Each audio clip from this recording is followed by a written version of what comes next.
Hi guys, welcome to episode 3 of Job Hunt with me.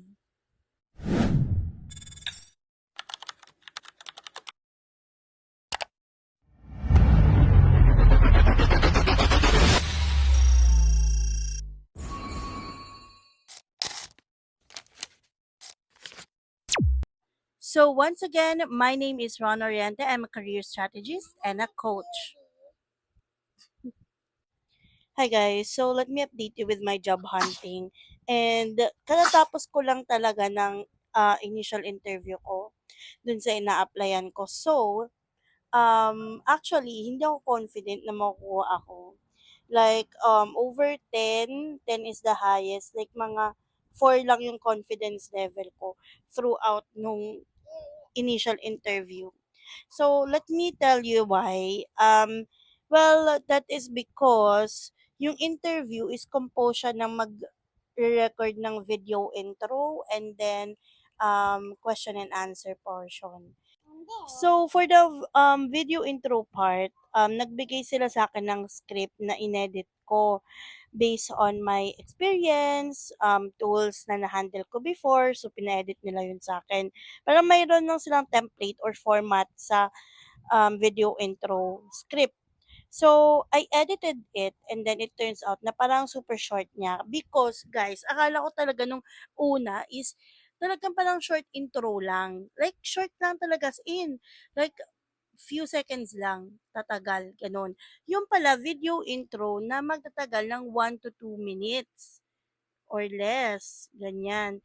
So, right then and there, nag-edit pa ako. Parang iniba ko talaga yung script ko. Kailangan ko edit ng or kailangan kong dagdagan yung script ko. So, at this time, syempre worried na ako. Sabi ko, hala, wala na to. Kasi syempre, always remember na lahat ng gagawin nyo in the interview process or application process actually, application process, interview process, nade-judge na kayo diyan.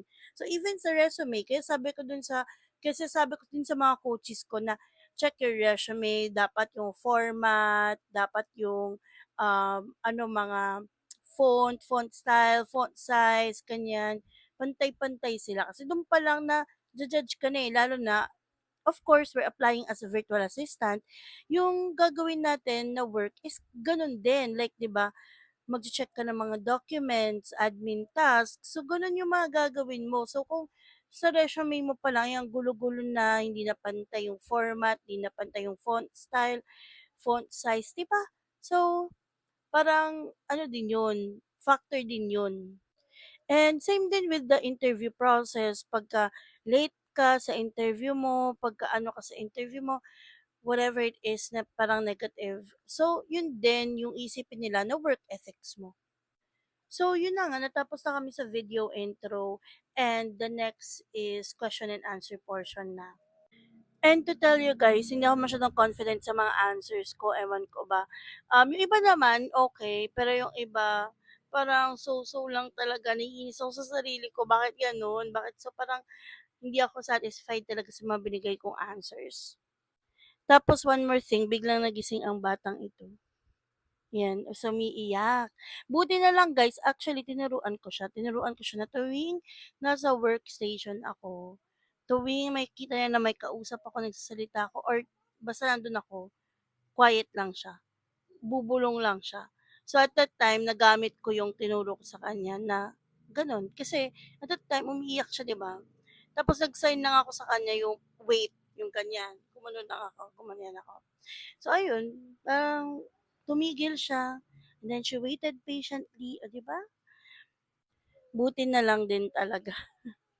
But luckily, so ayun nga, ang nangyari is pumasa naman ako sa initial interview, guys. Kasi sinabi naman ng interviewer ko na, congrats, you passed the initial interview, tapos next process na, ganyan-ganyan. So, ayun na guys, the message that I want to give you is that we don't have to get everything right.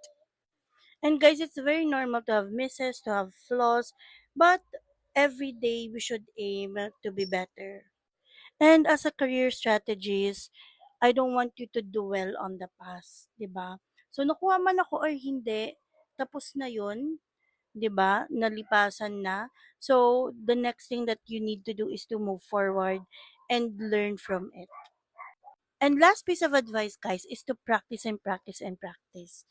So, ako ang ginagawa ko since di ko nagustuhan yung sagot ko kanina, na-list down ko yung mga tinanong sa akin and try to remember ko yung sinagot mo and improve it.